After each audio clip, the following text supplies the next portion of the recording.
A knock on the door broke the stillness of the morning. It wasn't just a knock, it was deliberate, forceful, and unrelenting. Jake Harper froze mid-step, a strange unease churning in his chest. He had just poured his second cup of coffee and was looking forward to a rare quiet day, but the sound at the door felt intrusive, almost ominous. He glanced at the clock on the wall. It was just past 8 a.m. Who the hell would be this persistent this early? With a furrowed brow, Jake set his mug down and made his way to the door. When he opened it, he was greeted by a man in a dark, tailored suit. The man's tie was neatly knotted, his shoes shined to perfection, but his expression was anything but polished. His face was tight, the look in his eyes uneasy yet determined. He clutched a black leather briefcase in one hand and extended the other toward Jake. "Mr. Harper," he said, his voice low and firm, "we need to talk. It's about your wife." Jake's heart skipped a beat, his pulse quickening as if someone had hit a switch. His hand hovered in midair, uncertain whether to shake or slam the door shut. He felt an immediate sense of dread, the kind that roots itself deep in your gut and spreads like wildfire.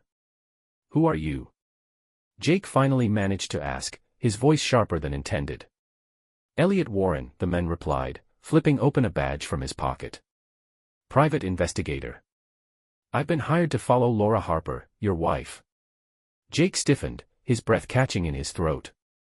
"I don't understand," he said cautiously. "What is this about?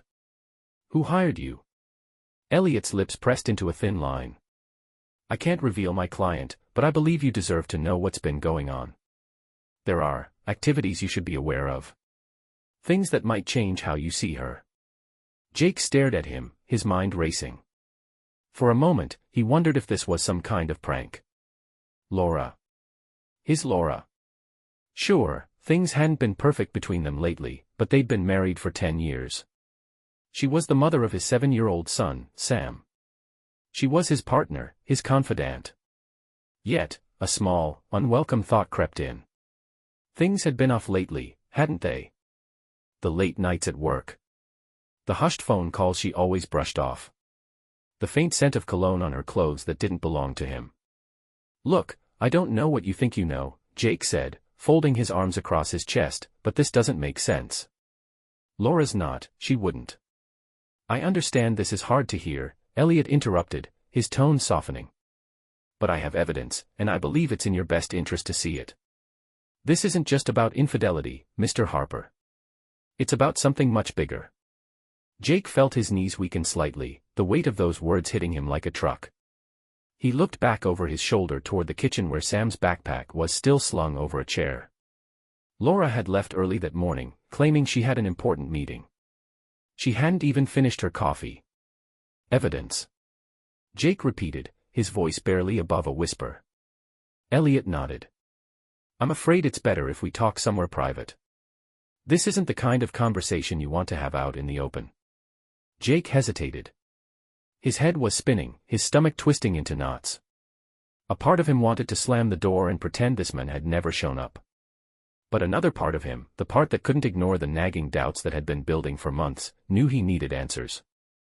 "Fine," Jake said, stepping aside to let the men in. "You've got 5 minutes. But if this turns out to be some kind of scam..."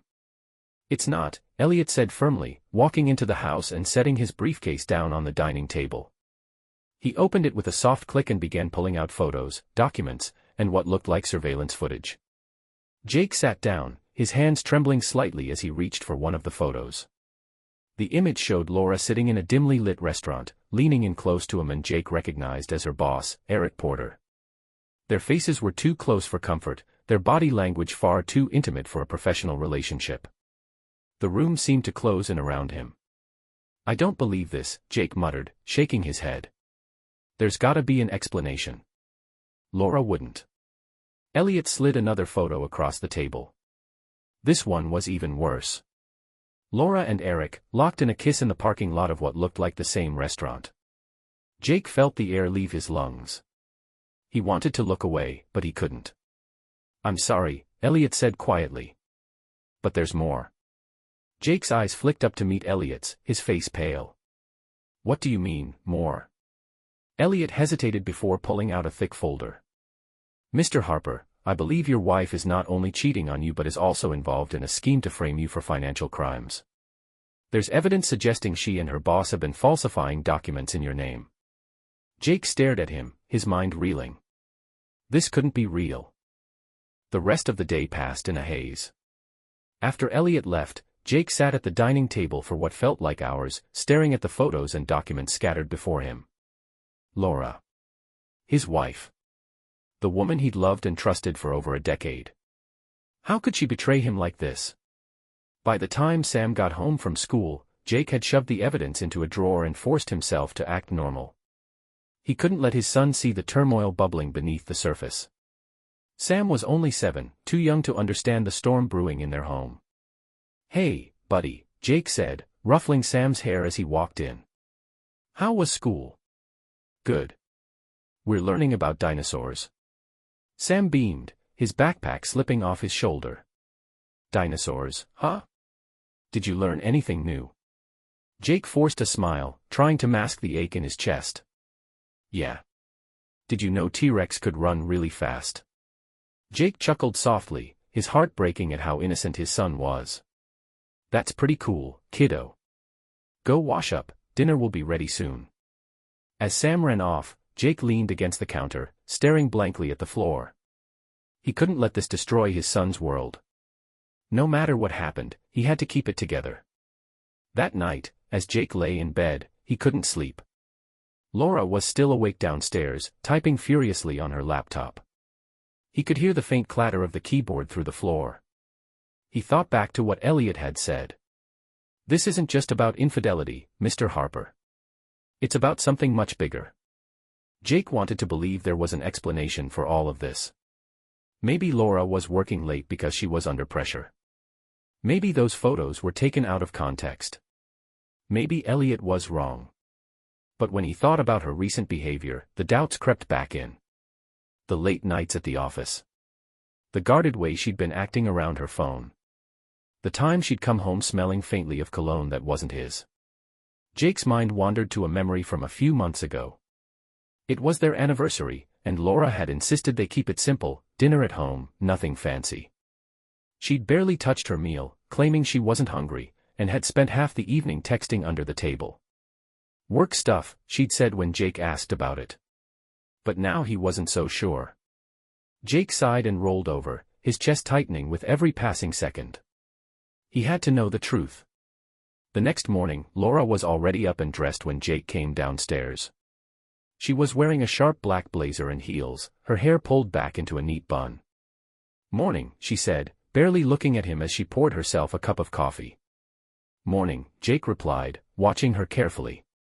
"I've got a big meeting today," she said, grabbing her laptop bag. "Don't wait up for me tonight. I'll probably be late." Jake nodded, his jaw clenching. "Big meeting, huh? With Eric?"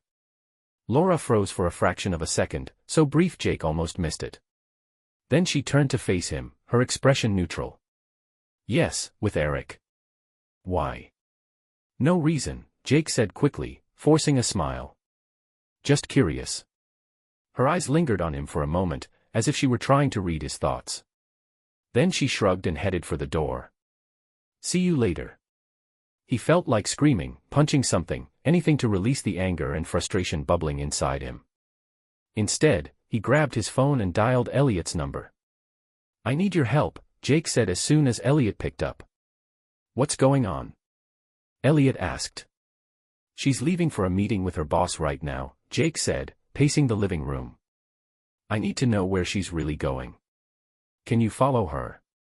Elliot hesitated. "I can do that, but are you sure you're ready for whatever I might find?" Jake stopped pacing, his fists clenching at his sides. "Just do it." That evening, Elliot called Jake with an update. "You were right to be suspicious," Elliot said. "They weren't at the office. They were at a hotel."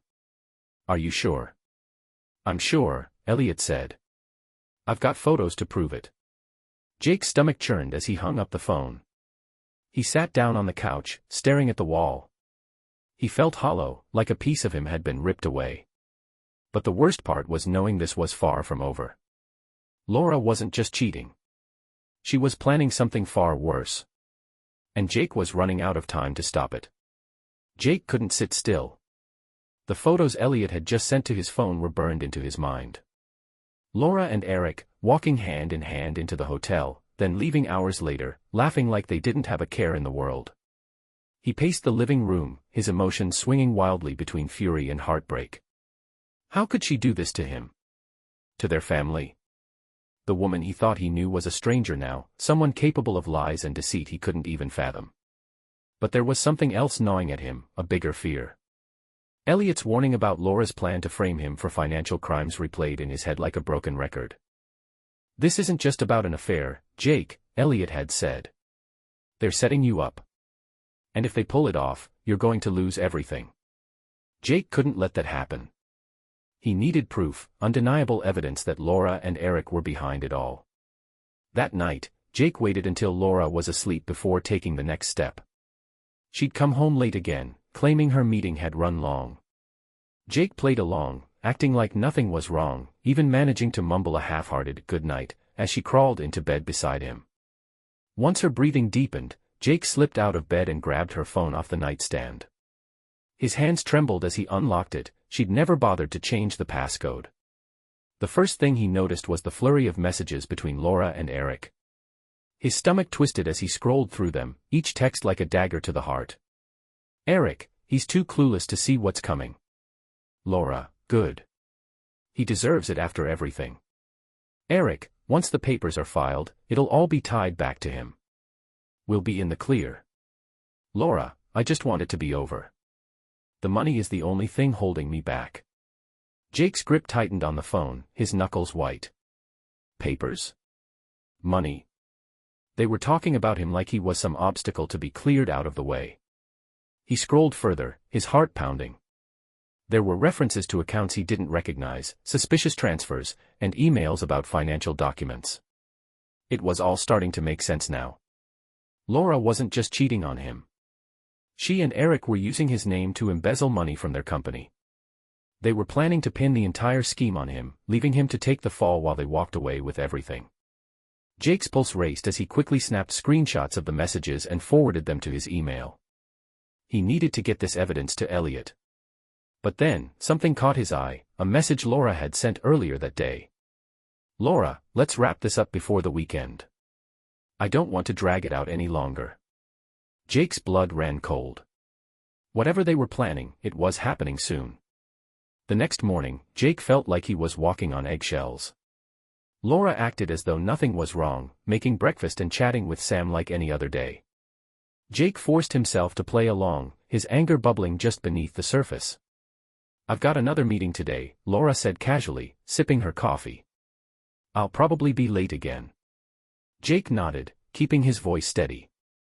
Another meeting with Eric? Her hand paused midair, just for a second, before she placed the mug back down. Yeah. Big project coming up. You know how it is. Jake nodded, pretending to accept her lie. But inside, he was fuming. Once Laura left the house, Jake called Elliot. I've got proof, he said, his voice urgent.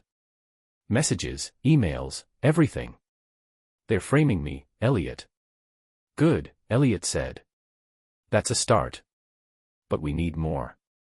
If this is going to hold up in court, we need something concrete, something that directly ties her to the fake evidence. Jake ran a hand through his hair, frustrated. How the hell am I supposed to get that? Elliot hesitated before speaking. There might be a way. You said Laura's meeting with Eric again today, right? Yeah. Why? I can plant a recording device in her car, Elliot said. If we're lucky, we'll catch them talking about the plan. Jake felt a flicker of hope. Do it. That evening, Jake waited anxiously for Elliot's call. Every second felt like an eternity. When his phone finally buzzed, he practically lunged for it. I've got something, Elliot said. They were talking in her car after the meeting. It's all on tape. The embezzlement, the fake evidence, the whole plan to frame you. Jake exhaled sharply, his heart pounding. What now? We take this to the authorities, Elliot said. But we need to move fast. If they're planning to finish this by the weekend, we don't have much time. Jake nodded, determination hardening in his chest. He wasn't going to let Laura and Eric destroy his life. Jake woke up the next morning to the sound of his phone buzzing on the nightstand. His heart leapt into his throat as he grabbed it, expecting to hear from Elliot. But it wasn't Elliot. It was a call from his company's HR department. "Mr. Harper," the voice on the other end said, stern and formal. "This is Karen from Human Resources. We need you to come into the office immediately. There's a serious issue we need to discuss." Jake sat up, his pulse quickening. "What kind of issue?" "I'd prefer to discuss it in person," Karen said. "But I'll be blunt, there's been an accusation of financial misconduct, and your name is tied to it. We've already contacted the authorities."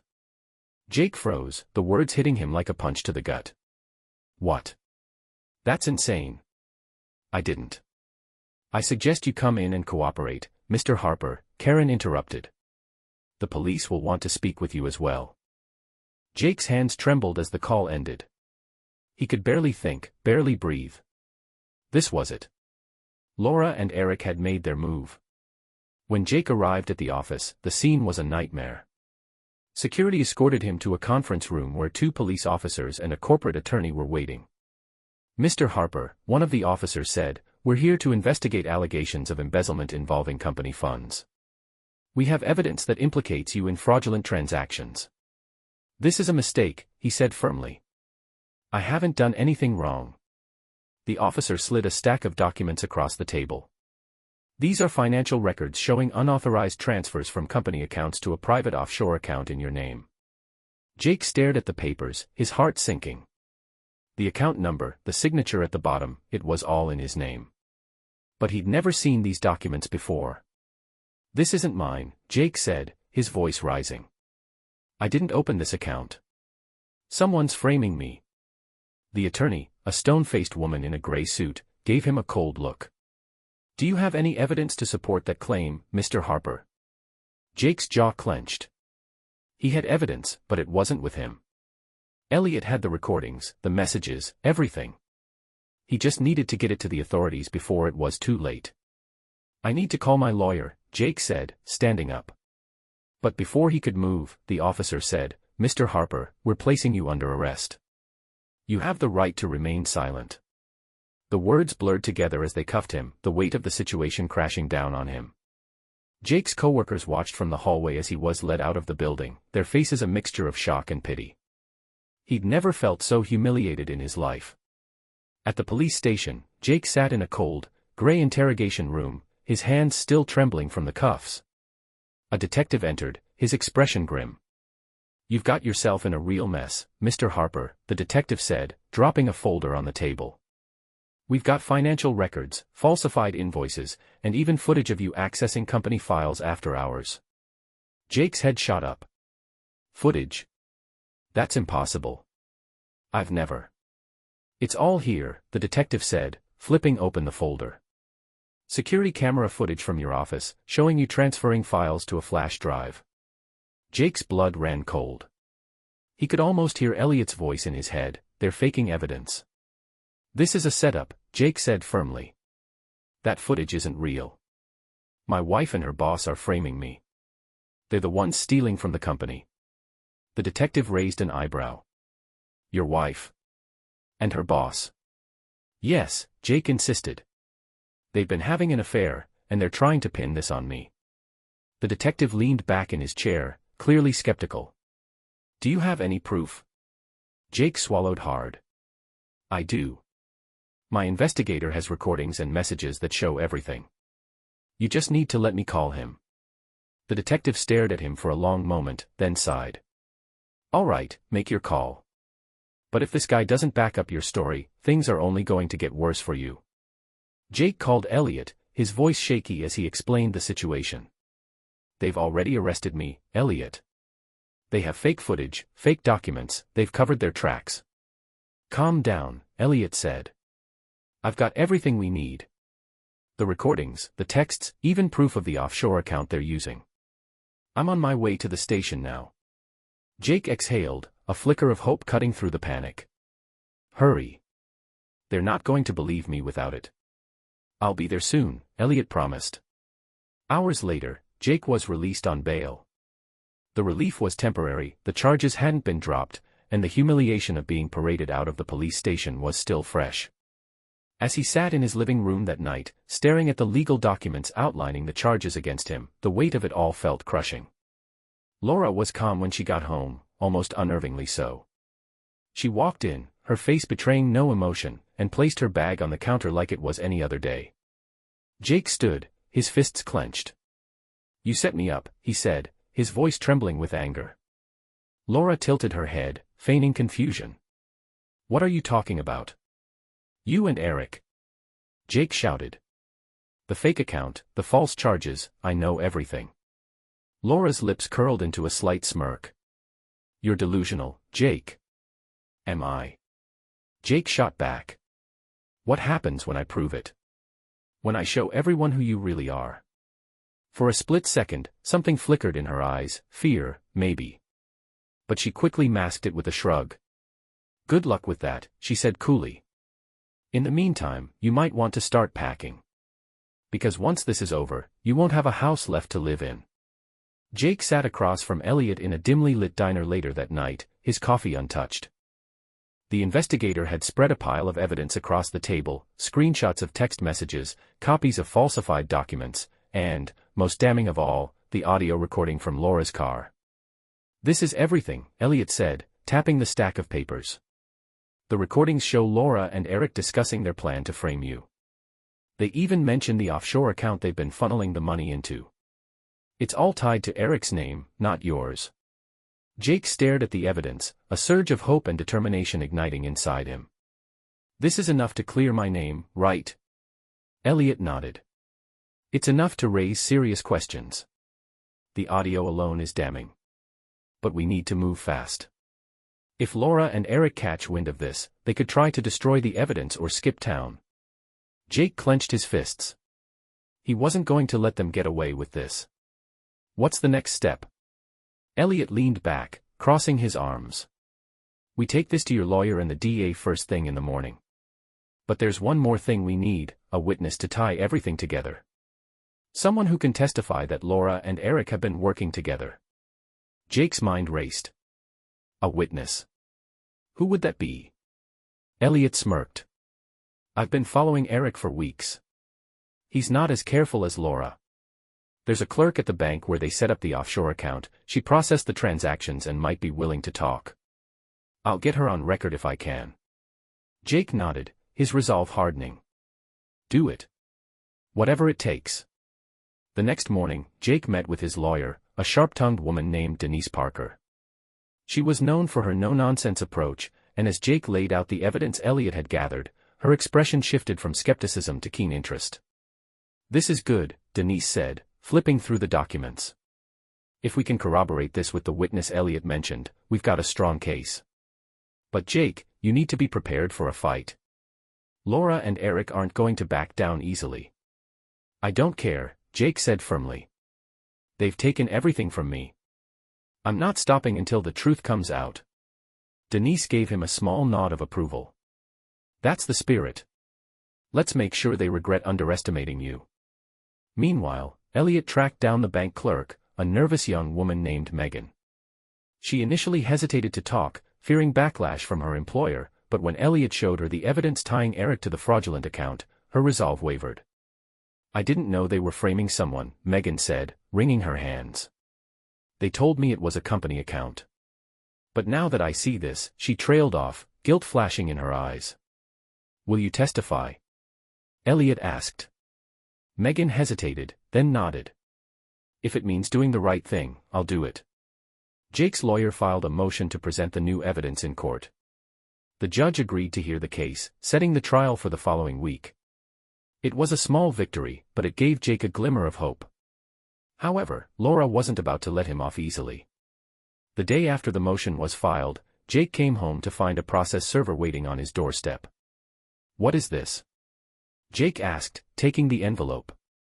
"Divorce papers," the man said simply before walking away. Jake tore open the envelope, his stomach sinking as he skimmed the documents. Laura was seeking full custody of Sam and claiming he was unfit to parent due to the embezzlement charges. The betrayal cut deeper than ever. She wasn't just trying to ruin him, she was trying to take his son away from him. Later that night, Jake confronted Laura. She was in the kitchen, calmly pouring herself a glass of wine, as if she hadn't just shattered what was left of his life. "You filed for divorce?" Jake demanded, his voice shaking with anger. Laura turned, her expression cool and detached. "What did you expect, Jake? This marriage has been over for a long time. I'm just making it official. And taking Sam from me?" Jake spat. "You think I'm just going to let that happen?" "You don't have a choice," Laura said, her voice icy.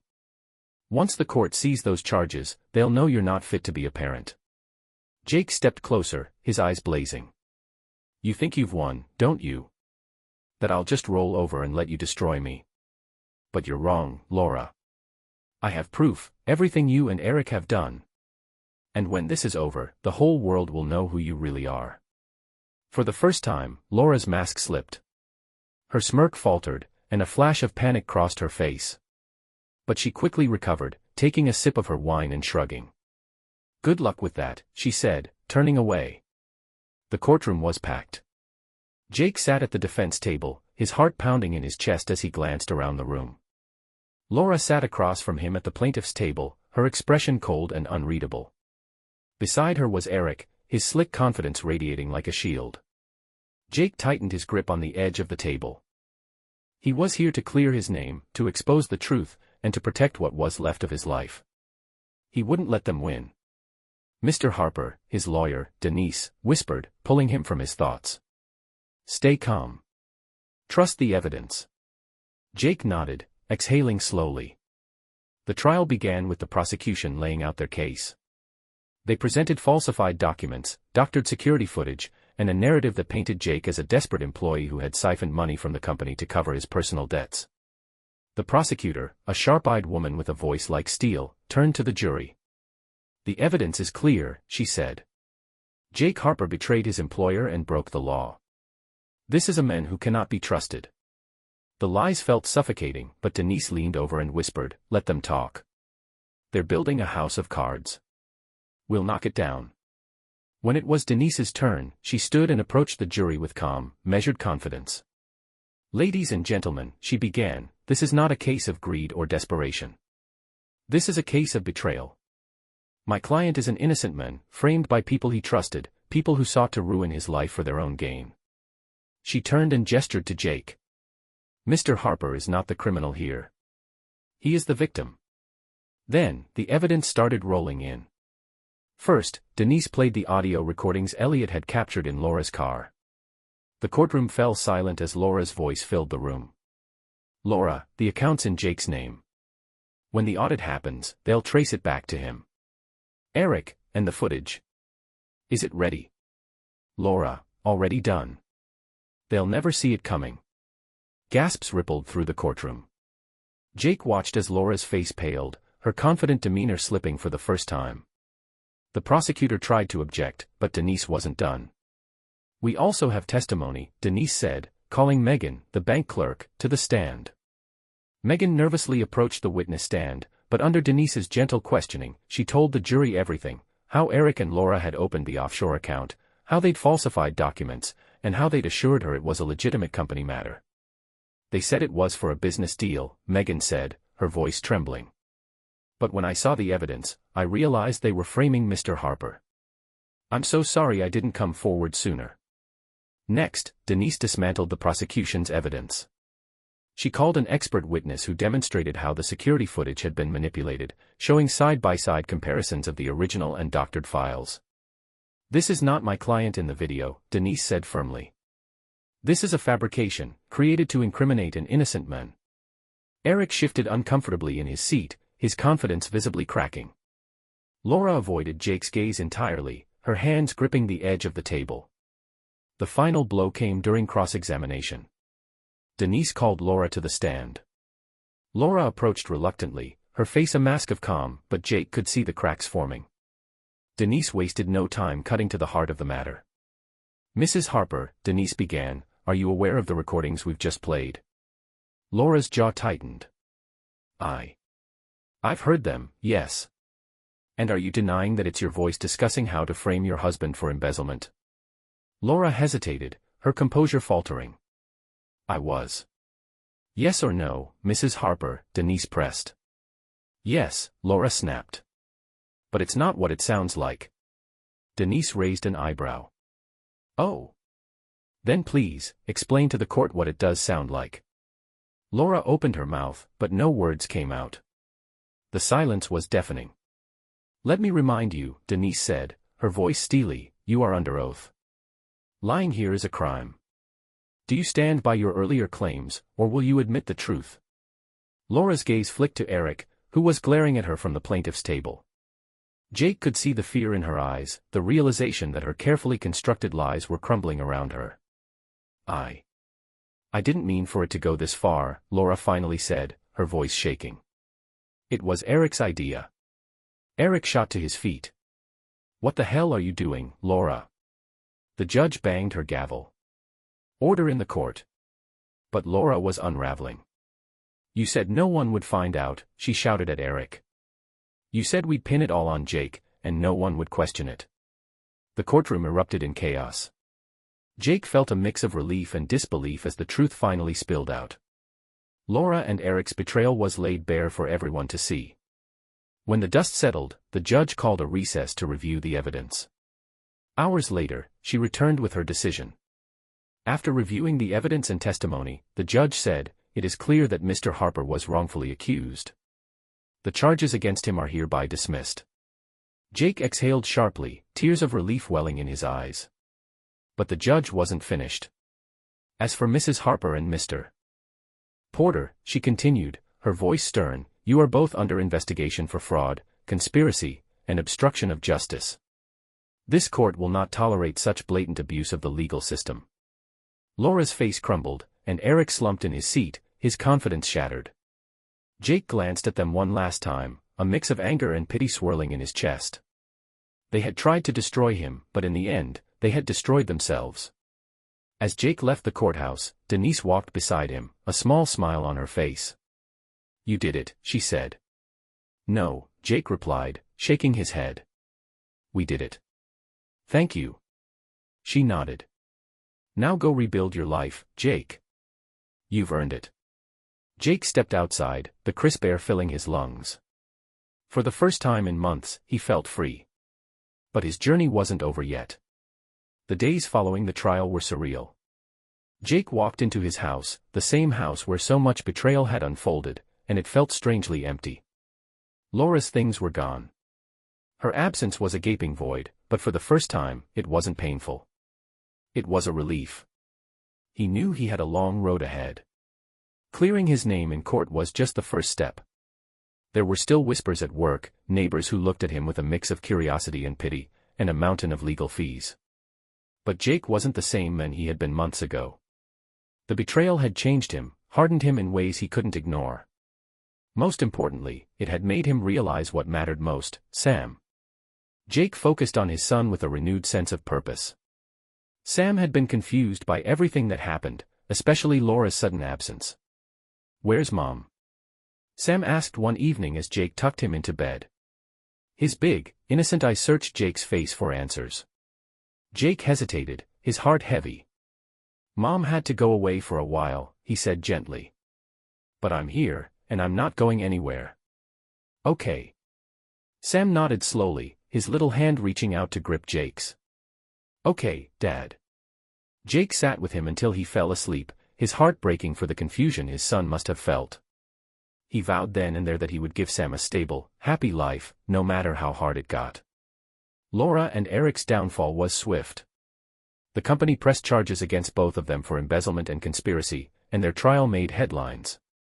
Eric lost his position as CEO, and Laura's name became synonymous with scandal. Jake didn't keep tabs on them, but every so often, a headline or news clip would cross his path. Eric had been sentenced to 5 years in prison, and Laura had fled town after accepting a plea deal. She'd lost custody of Sam and was barred from contacting either of them. Jake thought he'd feel vindicated, but all he felt was emptiness. One night, as he sat alone in the living room, sipping a beer, he realized something: revenge didn't heal wounds. Only time and love could do that. Slowly, life began to take shape again. Jake returned to work, where his colleagues welcomed him back with open arms. His boss, who had initially doubted him, apologized profusely. "We were wrong about you, Jake," his boss said. "I can't imagine what you've been through, but I'm glad you stuck it out." Jake nodded, grateful for the support but determined to prove himself again. He threw himself into his work, rebuilding his reputation piece by piece. And then there was Sam.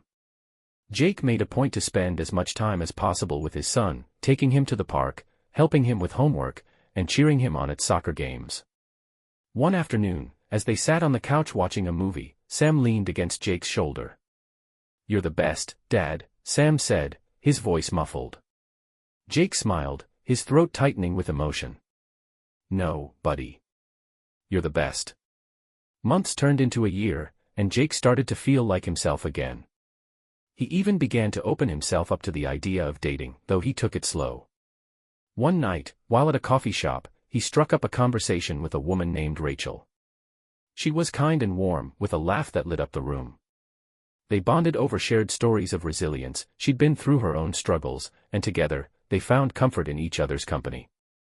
Rachel wasn't a replacement for Laura. She was something new, something better. On a quiet Sunday morning, Jake and Sam sat in the backyard, working on a model airplane together. The sun was shining, the air was crisp, and for the first time in a long time, Jake felt whole. "Think it'll fly, Dad?" Sam asked, holding up the finished plane. Jake chuckled. "If we built it right, it will." They launched the plane, watching as it soared into the sky. Sam laughed, running after it as it glided across the yard. Jake watched his son, a sense of peace washing over him. He'd been through hell, but he'd come out stronger. Betrayal had tried to break him, but it hadn't won. Jake was living proof that even in the face of devastation, you could rebuild, heal, and find happiness again. And this time, he wouldn't take a single moment for granted.